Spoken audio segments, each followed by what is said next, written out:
All right, so I'm doing something a little different here that I haven't done in the past. I saw the Hunting Public did it recently. They kind of went back and reviewed an old hunt they had, and I was like, wow, it's a really good idea to help myself learn and to help other people learn as well from my mistakes or what I did right, XYZ. Just kind of go back through old hunt that I have on video and just kind of talk through it. Jimmy, I haven't even told him what video we're watching yet. I was going to say, I'm clueless at this point. But Jimmy has all this podcast gear, and I'm very thankful that you're letting me do this, and yeah, dude, anytime. Glad you could be a part of it. And having another hunter here, maybe Jimmy could ask me questions throughout maybe like a different thought process that he had, or why did you do this, and just kind of have another point of view on the hunt, and yeah, just throw more information at you,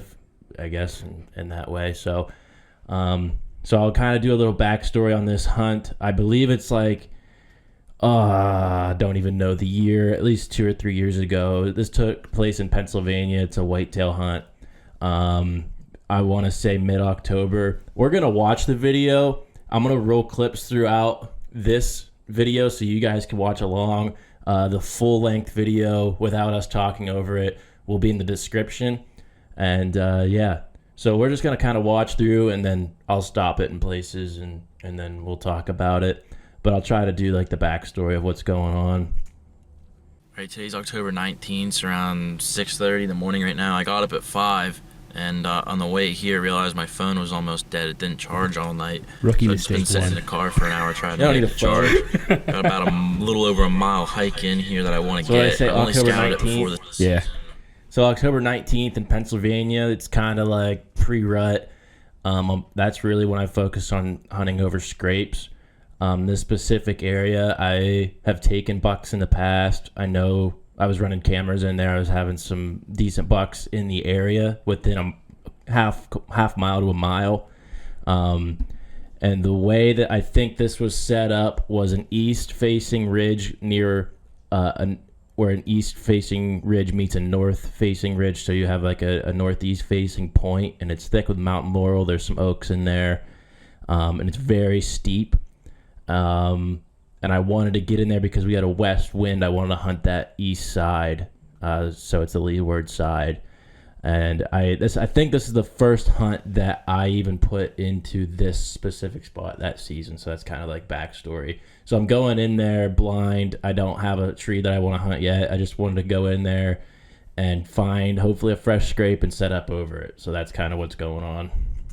Yeah, it's a very still morning.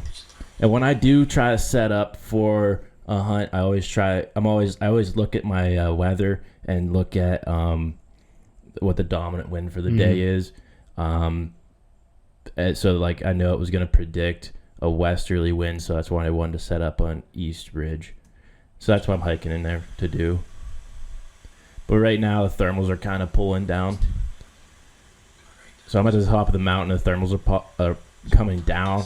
Ideally, I hate to access from the top in the mornings because your thermals are going to just pour over the sides of that hill or mountainside and go right into those deer that are bedded. I always try to come in from the bottom, but for this, it was like a 5-mile hike, like to get, Yeah. and then I don't know, 600-foot elevation climb. So for this circumstance, I was just going through the top. See, I think there was like a lesson to learn on the other side of this too. Is like I know I've caught myself wanting to be in the woods in a tree before daylight. Yeah, because you feel like that's like the only time it's going to happen. Mm-hmm. But like sometimes, especially when you're testing out new areas, like it's good to just take it slow, get in there, and even if you're not in a tree till 8 in the morning, yeah, at least you have some knowledge going in now, and so even the next set, or even if that don't work out, you have something to plan upon. Yeah, instead of just bulldozing your way through the woods and making something stupid happen. Yeah, I mean, ideally, I would love to be set up before first light in most circumstances, but for this one, I didn't have any intel, really. I just kind of had an idea, and I wanted to see what was there before I made a move. So I really took my time. Like, it was a mile or so to get in there, and it was I really drug it out super slow. Basically sneak hunting in. That's there. what I mean. Like, you could still hunt. It's not time wasted because you could still hunt your way in. And I mean, I've had it, and you've had it happen like on the ground. Like, you can make things happen on the ground just as easy as in a tree. Right. Yeah. So sneak hunt my way in, and I'm really taking my time so I can look at sign. And if you find fresh scrape in that mid to late October time frame, like, that's a gold mine for me. So that's what I was doing. I was going in there with light to sneak hunt, but more or less look for sign. Probably the biggest rubs I've ever seen were over there. If I can get on that same bench as those big rubs. Those are still like the biggest rubs I've seen in Pennsylvania on that ridge. So this was a spike. He came right up to me at, I don't know, 6 yards. He thought I was a doe walking, and he's just kind of getting into the rut in a way. And you hit that like mid-October. Seems like I always had like my early archery. I've always thought like that was kind of the lull. Like, you hear so much about this October lull, and like I have learned that it's the exact opposite sometimes. You just be in the right spot. If you're in the right spot, it's not like the buck I killed 2 years ago was like October 9th, I think. 10th, so like the second week of October, and I mean, my buck, I shot him as he was basically pushing around a 6-point. Yeah, like they were testing each other out, making little scrapes, racking on some trees, making things happen, and getting the rut set up, getting that pecking order of the area. Yeah. And as long as that was like the most magical night of hunting I've ever seen. Like, I've seen so many deer, so much buck activity, and it's October 9th. So yeah, in Pennsylvania we have a muzzleloader doe and a bear and muzzleloader in like mid-October. Yeah. So that doesn't help. A big buck here in most people do drives. Yep. Especially the bear hunters, they're doing drives most of the time. So they're pushing, they're shooting in lines. Sounds just like a rifle that triggers something. I do think there's a lull in a way where they don't move as much. I think definitely mature bucks for sure mature bucks hit that, like, because I know some trail cams those that you could tell if you watch your trail cams of pressure of people. Yeah, those big mature bucks don't move, and when they do move, it's 2 a.m. Yeah, I get my cameras blow up with people during those seasons, and that's like any buck that's probably over 3.5 in this state has witnessed a deer drive. Yep. So had to have. They're going to have, I guess, PTSD in a way, where they're going to be like, oh, it's that time of year, I got to hide. But, this is right after those seasons, and the bucks, they just, it's in them to move. It snaps back on once those things are gone. They aren't moving as much, but I'm going to be out there every day hunting. You're not going to kill on the couch, I'm going to be out there hunting, so I don't let it really affect me. You just got to hunt maybe a little different. I don't know. Yeah. It's probably 8:30 right now. I was walking over to where I wanted to get on that point. Probably spooked every deer. Been this whole freaking every deer. I did spook a ton of deer. I forgot about that. I was going over to the point to set up, and there had to have been, 8, 9 deer that were better on that point. I spooked them all down over the sides. I'm like, oh, man, this sucks. Like, I should leave. I was like, nah, I'll stick it out. I'll just walk, and this is where we're at now. Bingo. So this is the B scrape. So it's fresh, super fresh scrape right there, and I'm like, I just spooked these deer like, I don't know, 200 yards away at least on that point, and they didn't come this way that I walked. They kind of went down over the north side, so I'm on the east side, and I find this scrape right on the first bench, and right where I mentioned in the video, I found scrapes there when I was shed hunting, left over from the last fall. So this brand new scrape, and I'm like, I gotta climb a tree. Luckily, there's still some tree leaves on the trees, so I could have some places. I could have basically climbed any tree, and I have a climber in this video as well. So the way that I was just anticipating that west wind, so I wanted to set up on the east side of that scrape, and that's what I did here. But the way I walked in, and this will come into play later, as we watch this. So the scrape is here. I came in from the west side of the scrape and then set up maybe 10, 15 yards. There's like, I don't know, less than 10 yards on the east side of the scrape. But me walking in that route, which I couldn't have helped because I didn't know the scrape was there, is what ultimately ruins this hunt. Do you think you have people watch these videos for like the 80s real tree nostalgia? I hope so. Fresh rub. Saw that spike. So there's deer here. There's bucks here. What I've been doing a lot this season's been getting super aggressive. Like if I saw a scrape, I'm gonna go try to find a few more scrapes. So I said right there, if I find a scrape, I want to go find more scrapes where it kind of takes me closer to bedding.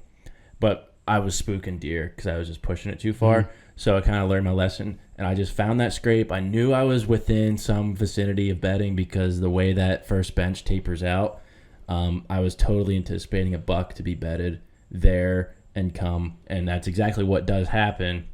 But thankfully, I didn't push in farther and look for more scrapes because I would have blew that buck because there's no way he was bedded very far. Right here's the secret ticket for sitting all day. Smells like America. A McChicken, baby. So there was two times I took McDonald's into the woods. This is one of them. Both times I saw the biggest, two of the biggest bucks I've ever seen. One was the biggest buck I've ever seen in archery season. This is the second biggest I've ever seen in archery season, which we'll get to when he comes in. But I had a McDonald's 2 times, and I saw the 2 biggest bucks. I probably shouldn't do that. I mean, McDonald's stinks, dude. It smells. It's greasy. You know, I did I see 2 bucks when I had it? Yeah, but it's probably not helping me. You know, but I don't know. Yeah. It's 100% statistically that it works. I'd give it another whirl. I'll do it again. So this is 2 o'clock. This is at 2 o'clock in the afternoon, October 19th, and then this buck finally comes in to check these scrapes. I'm assuming that he made. So he's coming in and right on a rope to those scrapes. So right now, he's about 30 yards. And there's no cover to shoot, even if I had a compound. No cover, like no opening to shoot. You know, he's just kind of using that cover in a way. Right now, he's feeding on some acorns.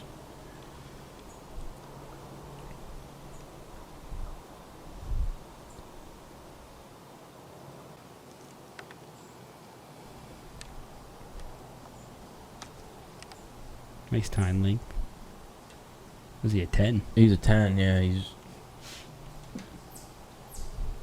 But this buck is so alert of everything. Like he will stop to eat a little bit, but for like every half a second he ate was like 3 minutes he was on guard. Like he would eat a little and be like, just looking, and he would move so slowly.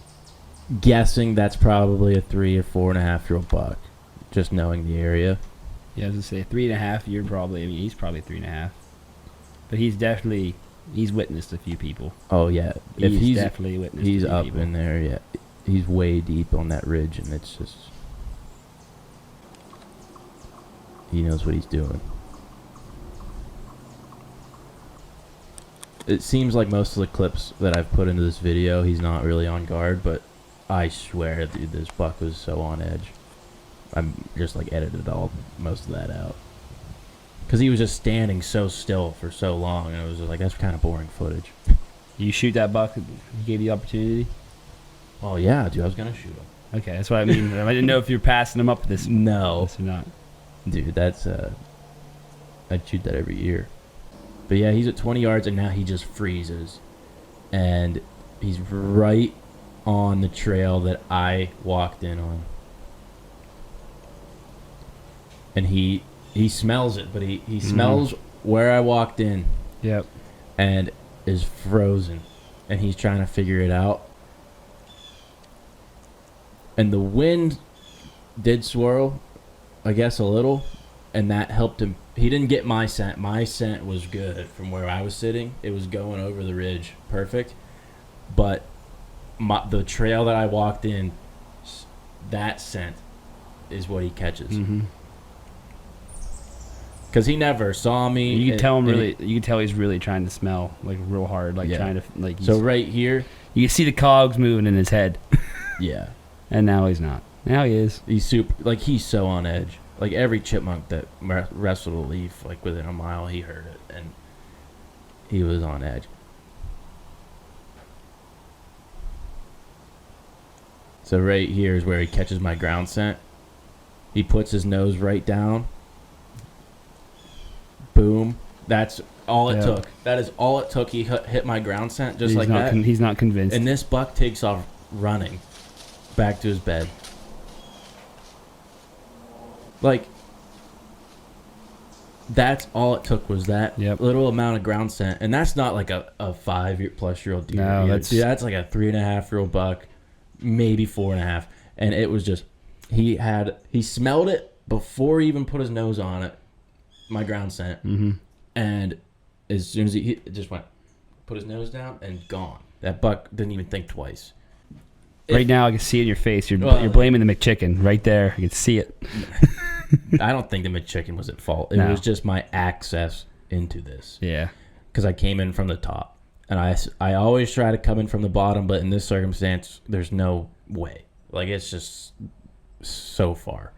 And I just didn't. And I was more or less doing a scouting trip in a way, so it was like, I'll go in from the top. But if I come in from the bottom, I think this hunt plays out with a shot for sure. Yeah. That's just kind of what, if I came in from the bottom and just climbed that tree, assuming I knew the scrape was there and everything, there's a lot of other factors. Like, there could have been another deer bedded down. I could have spooked it and blew that other. But like, if I say I came in from the bottom, that I think this hunt played out differently. And, you're never going to control everything. No. But there's certain things that you can. Right. Or at least do your best to. Yeah, so like... But this is how you learn those things. This is how you learn. Yeah, this is how I'm learning. Hopefully somebody else can be like, oh. Because I've had like similar things happen as myself, like where like you do the same thing. You're just kind of on a scout hunt. Yeah. And it turns into a hunt, and then, I haven't had a buck of like that big, 3.5-year-old buck do it, but like, even younger deer, like, you get you even get a doe. You get a nice doe in there. And sometimes those does are the hardest things to convince that everything's okay. Yeah. And like, they get that ground scent, or they just pick up something stupid, something small and dumb that you left behind or didn't do right, and it's all over. This hunt was a huge learning lesson.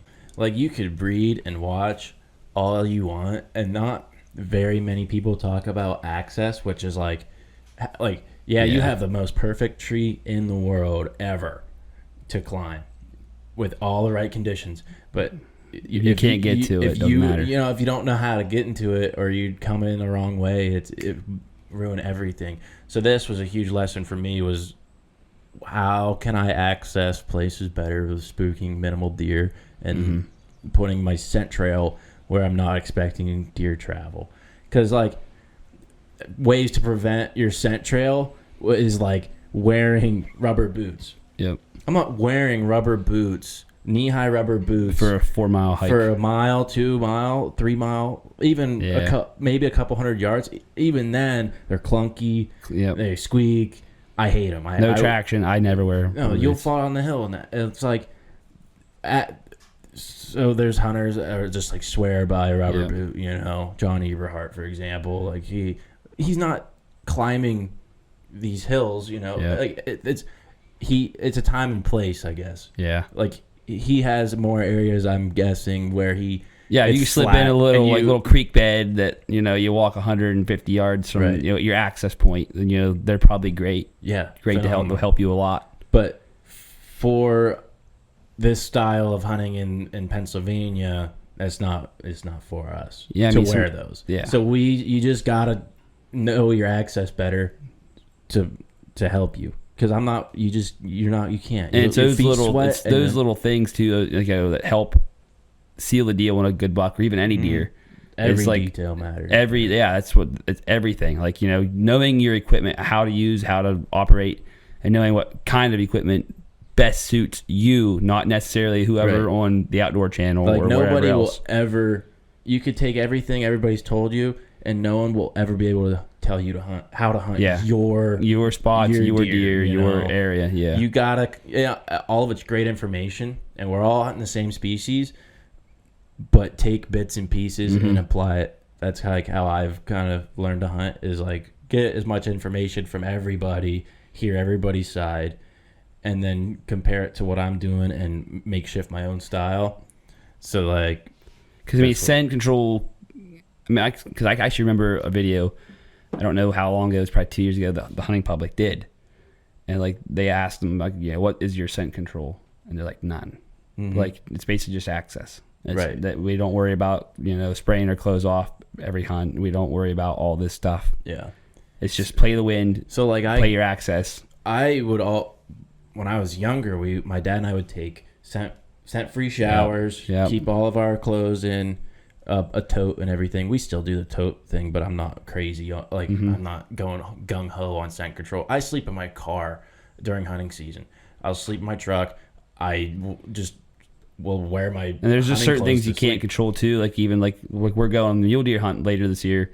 Like, how are you going to do that? You're going to sweat. You're going to stink 3 days in. Like, it's not going to... Like, I'm not going to run my clothes through the wash all the time. Every week, you know, every 2 days.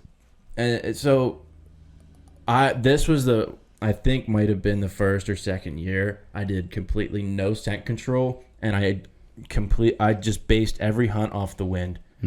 I was setting up expected deer travel, and I would set downwind, and the way I would walk in...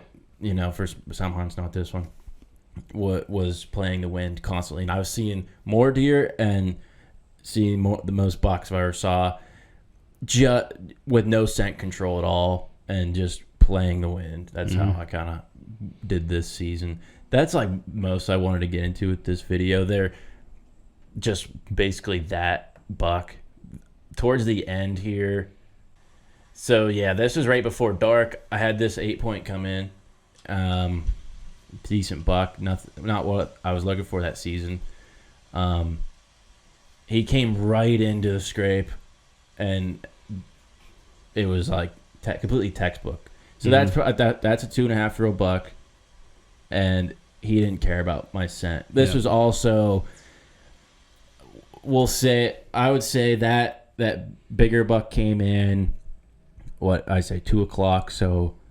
And I got in the tree at 10. So from 9, we'll call it 9. So 10, 11, 12, 1, 2. That was 5 hours after I walked there. This buck came in a few hours later. So the scent, which is also a big thing as well. Time doesn't matter when the buck wants to move. Right. 2 o'clock. But I was saying like 5 hours after I walked there is when the big buck got my scent. Yeah. This is also a younger buck, less experienced. Isn't really probably keying in on a human scent as much, you know. Yeah. But he walked back and forth over my trail I walked on. I mean, it's probably just like the cautionary thing of like, you know, that big buck knows that's human scent. That's bad, regardless of how old it is. And you know, he can probably tell that, hey, this is 4 hours, 6 hours, 8 hours old. Whatever. Right. And that big buck isn't going to take that risk of, whatever, you know.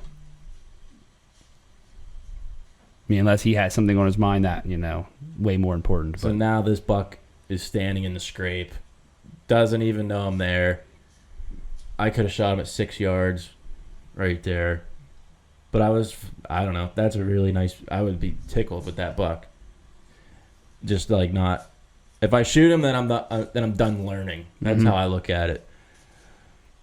Because I have plenty of time to hunt, and I'm fortunate for that. So it's like, yeah, but I mean, people like you said, like, I mean, that buck's a decent 8-point right there. And for a lot of people. I mean, they're gonna be tickled pink. My setup for going in there completely blind and almost getting an opportunity at a nice buck, and then having that, I was like tickled, and I learned so much from that. It was just the main lesson I learned was access. I'm not gonna change my clothing. You know, it's just more like we said. I think the biggest takeaway is access. Yep, just playing the wind and with your setup and access, and then the willingness and knowing when to switch. Maybe you climb this tree in the morning and then the wind switches. Don't be stubborn and just sit there when you know it's wrong. Like having the what's the word? The know-how, or like not like the know-how, but having the self-awareness of when to do self-awareness. Yeah, to like know when to like know change things up, when to fold them, and when to switch your stand. Yeah, and when to run from a bear or something. But that's I don't know. I wanted to do that, and I probably do this more. To get into more stuff, other hunts, because I have so many old hunts. That they're all lessons. Like this is literally my log of how of every hunt I film it. So it's like to go back and it's like, oh, why did you do this, or why did I do that? Like, but like if I could redo this hunt, I wouldn't change any. I really couldn't change anything. No, I mean realistically, you probably couldn't. And it wasn't a laziness thing to go 4 or 5 miles the other way. It was just like I just wanted to go in there and see what was going on, really. Mm-hmm. I'm not. And realistically, I mean, there's a lot of guys, especially in Pennsylvania, that won't see 2 bucks like that all year. And you had 2 within arguable, at least compound bow range in one day on a hunt that you had no expectations at the beginning of the day. I know there was big bucks in there. Like I had cameras like a half mile south, and I found good sheds in there. There was always good rubs. I know and walking in there, I knew there was like 2 or 3 bucks that are in the vicinity that I would take. But just that it was just the right time and place, I guess, that I was there. And I ended up putting a camera on that scrape before I left. Never got a picture of that 10 point, and I had it up through March, from October to March. Never got a picture of that 10 point. I ended up shooting a 9 point in rifle. I got that buck just over the hill, I guess on the west side, and I got like some really I got other 2 or 3 like bigger bucks than that 10 point in there, and just like I don't know, 15, 16 different 2.5-year-olds. It was like, it's a great area. I knew I'd get into something. I know there's always something around, but that 10 point never showed back up. Once he figured that this is bad. I would imagine that he did make those scrapes in the morning, went and bedded, and was just maybe coming back through to check them. That's my guess. But he got that. He never came back to that scrape. Maybe he was around. I mean, I'm guessing 7 cameras on that mountain around in the vicinity, and I think I got a glimpse. I got a running picture of him, so that's like I'm not confident on that. Yeah. But he like almost completely abandoned the area. It's one of those things too. Like I think a lot of people underestimate like how intelligent a lot of these old bucks are, because if they don't make decisions like, hey, this is bad, like there's something in here, and they associate human with bad, and like if they don't do that, they end up on somebody's dinner table at the end of the day. And the bucks get really, really big by doing exactly what that buck did, smelling that scent and going, well, it's 5 hours old, I'm probably okay. I mean, in that case, he didn't know, but clearly he wasn't. Yeah. He made the right decision. He made the right decision for himself at the end of the day, and was like, I'd rather just not. I'll just go up here and go do something else somewhere else where at least I could tell myself there's nothing there. Yeah. And, if that deer doesn't make that decision, he probably walks that scrape and you get a whack at him at 7 yards, 6 yards. And now he got to live, and I mean, who knows his outcome of his life, but it didn't end that day. But it didn't end that day, and he got to live another. They're so smart. Wicked smart. But that's definitely a great lesson to learn, I think. And it's definitely one huge thing. I don't think it's focused on enough. Yeah. But I've hunted a lot, and this was like one of the biggest lessons I ever learned archery hunting. So hopefully that helps somebody. Help me a ton. huge lessons. Hopefully that maybe helps somebody else. I mean, I guess on top of all that, if you just want to look at the big picture, is the biggest lesson is just spend as much time as you can in the woods, and then you're going to learn these little lessons that's ultimately going to put you on track for, great success. Maybe if I went in there one more time and shed hunted it, I would have been like, man, I maybe could have assumed, okay, a different route to go in or do whatever. I'm assuming bedding. I'm assuming scrapes here in mid-October. I don't know. Now I would think of that if I'm in an area. I'm like, maybe I find a scrape. I'm like, okay.